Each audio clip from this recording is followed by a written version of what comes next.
What if a universal law existed that could guide your entire life? A mystical principle promising to illuminate the path toward genuine spiritual freedom. Today we explore the Law of Thelema, the doctrine formulated by Aleister Crowley that has shaped occultists, artists, and truth-seekers for more than a century.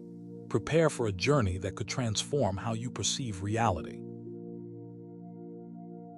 Understanding the Law of Thelema requires knowing Aleister Crowley, one of modern occultism's most controversial and influential figures. In 1904, while staying in Egypt, Crowley claimed an entity called Aiwass delivered him a revelation. This message became recorded in the Book of the Law, Liber al-Vel Legis, one of contemporary esotericism's most enigmatic and significant texts. The story unfolds in Cairo, where Crowley and his wife Rose Edith Kelly conducted mystical experiments. Unexpectedly, Rose entered a trance state and began declaring an entity awaited them, insisting the god Horus wished to communicate. Initially doubtful, Crowley tested his wife to verify her experience's authenticity. Remarkably, Rose accurately described details of Horus's iconography, information she couldn't have possessed without extensive study. On April 8, 1904, Crowley sat in a Cairo room and over 3 consecutive days received dictations from a mysterious voice, identifying itself as Aiwass, messenger of the gods. These revelations formed the 3 chapters of Liber al-Vel Legis, a text Crowley himself required years to fully interpret. The Book of the Law introduced revolutionary concepts to Western spirituality, declaring humanity was entering a new era, the Aeon of Horus. In this cycle, true will and individual freedom would become fundamental pillars of spiritual evolution. The Law of Thelema emerged from this revelation, marking a departure from religious dogma and encouraging self-knowledge and personal fulfillment. While some regarded Crowley as a prophet of a new age, others accused him of fraud and insanity. Nevertheless, Thelema spread through esoteric orders and influenced occultists, writers, and philosophers throughout the 20th century, becoming a cornerstone of modern occultism. At Thelema's core lies the enigmatic statement, "Do what thou wilt shall be the whole of the law." These words, dictated by Aiwass to Aleister Crowley, became Thelemic philosophy's fundamental principle. However, its genuine meaning is frequently misunderstood. To many, this phrase seems like a call to unchecked hedonism or anarchy, but its proper interpretation extends far beyond that. Within Thelema's context, doing what thou wilt doesn't mean acting on momentary impulses or selfish desires. Instead, it refers to the concept of true will, not a fleeting whim, but each individual's essential mission, their reason for existing in the cosmos. Thelema teaches that every human possesses a unique purpose, and fulfilling this purpose unlocks freedom and universal harmony. To discover one's true will, the adept must delve inward, liberating themselves from external conditioning and social illusions. Meditation, magical practices, and deep occult study serve as tools in this quest. When individuals find their true will and act accordingly, artificial moral restrictions or religious dogmas become unnecessary. Their very essence guides their actions in perfect harmony with the universe. Crowley compared this idea to celestial bodies moving in their orbits. Each planet follows its path without interfering with others. When each individual follows their true will, conflicts disappear, as everyone occupies their corresponding place in the natural order. The universe's apparent chaos conceals deep harmony, and Thelema proposes human life should reflect this cosmic order. This idea carries profound responsibility. Following true will isn't a license for irresponsible indulgence, but a call for self-discovery and discipline. True will cannot be determined by superficial desires, but only through sincere commitment to self-knowledge. Thus, doing what thou wilt truly invites living with authenticity and purpose, free from guilt or repression. The second fundamental maxim states, "Love is the law, love under will." Often cited alongside, "do what thou wilt," its meaning transcends romantic love or interpersonal affection. Within the Thelemic perspective, love is a cosmic force, the energy permeating and connecting all existence, understood and directed in light of true will. For Crowley, love wasn't merely fleeting emotion but a universal principle. He argued true love occurs when forces interact harmoniously, without conflict or external impositions. Authentic love arises when individuals align with their own true will and allow others to follow theirs without coercion or artificial restrictions. Love under will indicates love shouldn't be blind, impulsive, or chaotic. It must be conscious love, guided by understanding and individual purpose.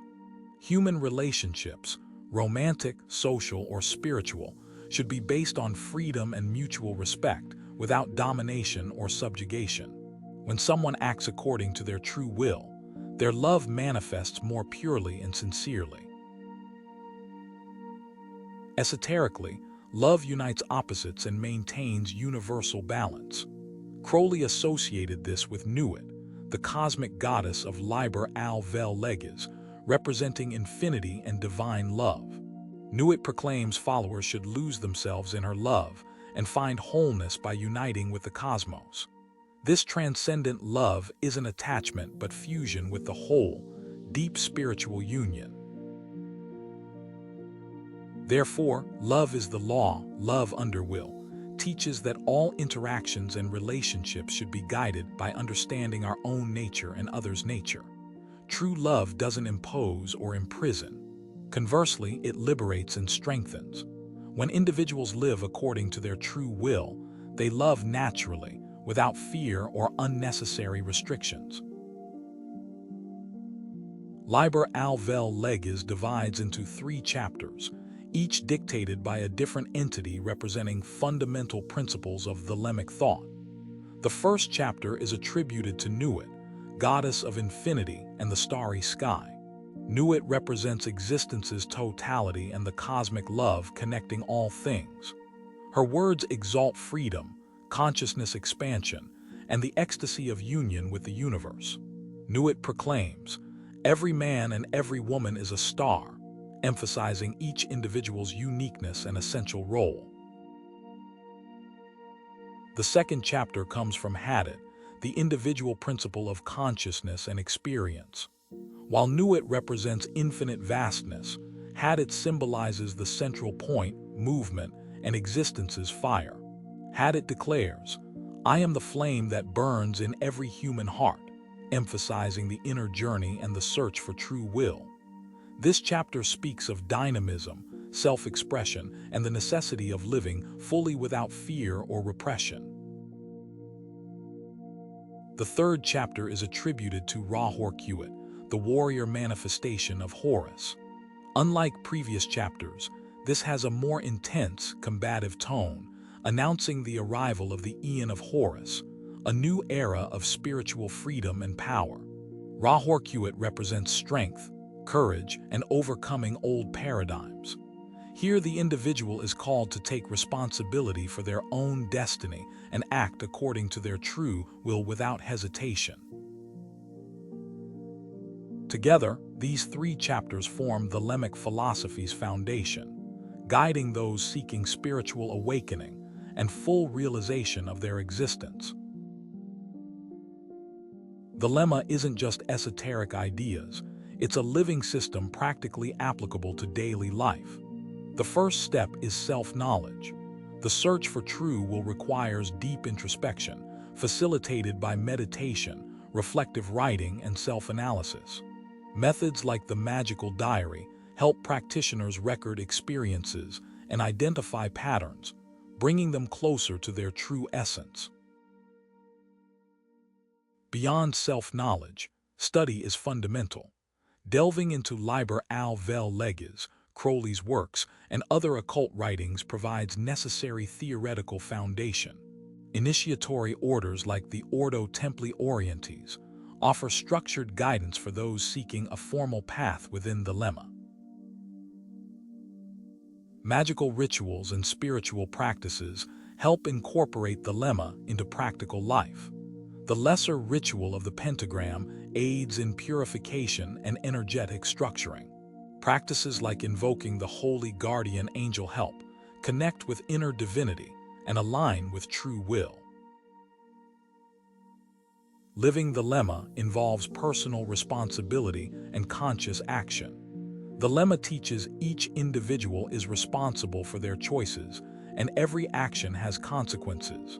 This means acting with integrity, respecting others' freedom while living according to one's own will. Autonomy and self-discipline are fundamental qualities. Another practical aspect is pursuing excellence in all life areas. True will isn't limited to the spiritual realm. It permeates profession, relationships, and personal development. A Thelemmite always seeks to express their essence authentically, whether in art, science, work, or any field. Finally, the Lemma proposes a dynamic worldview where each individual must constantly evolve. Following true will is a continuous process, requiring courage to abandon limiting beliefs and embrace new possibilities. The Lemma's practice isn't static. It adapts to the practitioner's growth and transformations. By applying the Lemma to daily life, individuals become more than philosophy followers. They become creators of their reality, guided by true will's light and the freedom this discovery provides. One main misconception about the Lemma is believing it promotes uncontrolled hedonism. To those unfamiliar with Crowley's teachings, the Thelemic maxim may seem to justify any action based on immediate desire. However, true will isn't about momentary impulses but deep spiritual purpose. The Lemma's freedom isn't libertinism, but disciplined pursuit of fulfilling one's destiny in harmony with the universe. Another controversial point is Aleister Crowley himself, dubbed the most wicked man in the world by sensationalist tabloids. Crowley cultivated a transgressive image that attracted followers and generated repulsion. His writings adopted a provocative tone, contributing to misinterpretation. Though he explored topics considered taboo, his goal was breaking moral hypocrisy and encouraging new approaches to spirituality and individual freedom. The Lemma has been erroneously associated with Satanism, especially due to esoteric symbols and rejection of traditional religious dogma. However, the Lemma isn't satanic doctrine nor promotes demonic worship. Its focus is human development through knowledge, will, and conscious love, without submission to external entities. Confusion stems from lack of study and prejudice toward alternative spiritual systems. Additionally, there's common misunderstanding regarding the Lemma and morality. Many argue the Lemma disregards ethical principles because it rejects rules imposed by external authorities. However, the Lemmic philosophy doesn't ignore ethics. It proposes ethics based on self-knowledge and responsibility. Each individual must understand their true will and act accordingly, respecting others' freedom. Instead of rigid moral codes, the Lemma suggests a conscious, balanced approach to life.